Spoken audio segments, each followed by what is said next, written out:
আপনারা একাদশী কেন করবেন তাহলে ভালো করে শুনুন। একাদশী করলে যত যত সমগ্র তীর্থ যদি স্নান করা যায়, তীর্থের জলে, সমস্ত তীর্থের জলে স্নান করলে যে ফল হয়, একাদশী করলে সেই ফল পাওয়া যায়।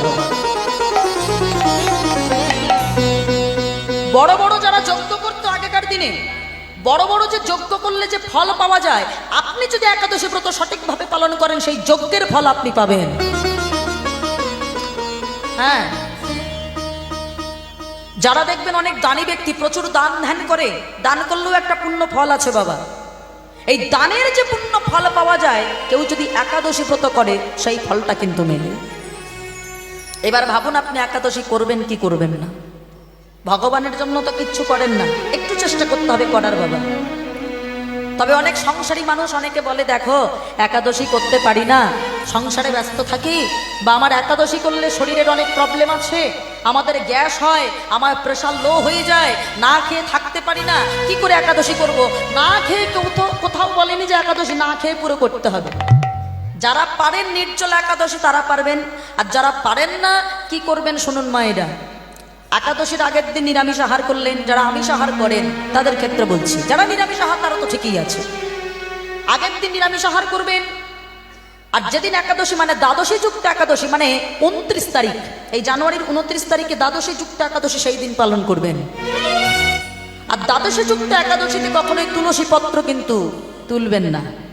তুলসী গাছে জল প্রদান করবেন, তুলসী দেবীকে জল দিয়ে স্নান করাবেন, তুলসী পত্র তুলবেন না, আগের দিন তুলে রাখবেন। এবং ওই দিনে আপনি ভোরবেলায় ব্রহ্ম মুহূর্তে স্নান করে কি করবেন?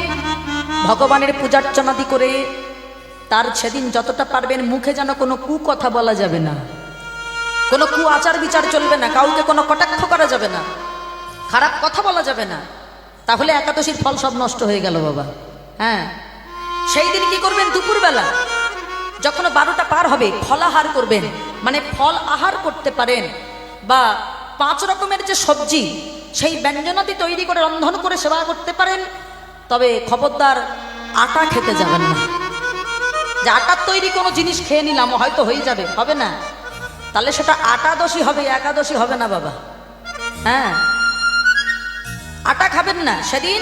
সাবুর পায়েস বা সাবু, কলা, দুগ্ধ এগুলো দেখবেন খেলেই কিন্তু পেটটা ভরা থাকে। আবার কিন্তু 7-এর পরে কিছুটা রাত হলে আপনারা সেটা আবার গ্রহণ করে নিতে পারেন।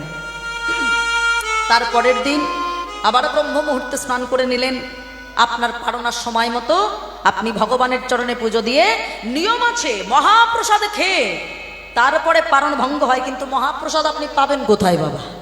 সেটা তো সম্ভব নয়, একমাত্র পুরী ধামে মহাপ্রসাদ ছাড়া হয় না বাবা। তাই কি করবেন?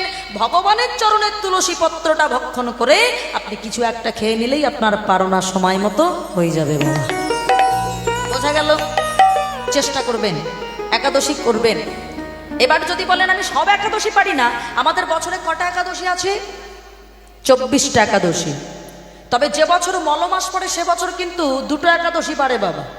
তবে সব না পারেন 4টে পারবেন। খনার বচনে বলছে অন্তত কিছু কিছু করো, করতে করতে যদি ভগবানের কৃপা হয় দেখবে সব কটা পারছো। কি কি করবে?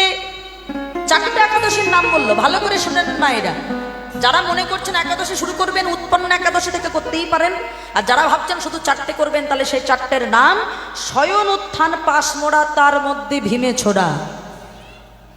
তাহলে এই হলো 4টে একাদশী: শয়ন একাদশী, উত্থান একাদশী, পার্শ্ব একাদশী, আর এই যেটা আগামীকাল লাগছে এই ভীম একাদশী। এই 4টে আপনারা পালন করতেই পারেন। আর এগুলো না বা করলে পরে পরে যদি কার কৃপা হয় আবার করতে পারবেন। এবার বলছে তাও যদি না পারো তাহলে পাগলার 14 পাগলিরা। পাগলাটাকে, যিনি আমাদের মতো সংসারের পাগল নয়, শ্রী হরির নামে পাগল আমার বাবা। কে? মায়েরা কার মাথায় জল ঢালেন? শিব ঠাকুর।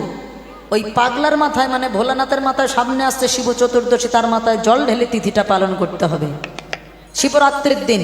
পাগলার 14, পাগলির 8। পাগলিটাকে, পাগলা যদি ভোলানাথ হয় মায়েরা, পাগলি হলো আমার মা দুর্গা। দুর্গা পূজা যখন হয় তখন মহাষ্টমী ব্রত হয়, মায়েরা পালন করেন? অষ্টমী ব্রত করেন? মহাষ্টমী ব্রত পালন করতে হবে। এই হলো পাগলার 14 পাগলিরাট, এই নিয়ে কালকা। এবার বলছে 2 ছেলের জন্মদিন এই যেন না হয় ভিন। নিজেদের ছেলের কথা শুধু মনে রাখলে হবে না, 2টো ছেলের কথা মনে রাখতে হবে। একটা ছেলের জন্মদিন হবে, সামনেই আসছে চৈত্র মাসে রামচন্দ্রের রামনবমী। আর একটা ছেলের জন্মদিন ঘরে ঘরে ভাদ্র মাসে পালন হয়। কে বাবা? ভগবান শ্রীকৃষ্ণের জন্মাষ্টমী ব্রত, এটা পালন করতে হবে। 2টো ছেলের জন্মদিন এই যেন না হয় ভিন। এসব কিছুই যদি এবার না পারিস তাহলে ভগার খালে গিয়ে ডুবে মরিস। মানে এগুলো যদি মনে করা হয় আমরা কিচ্ছু করব না, তাহলে এবার ভগার খালে গিয়ে ডুবে মরো।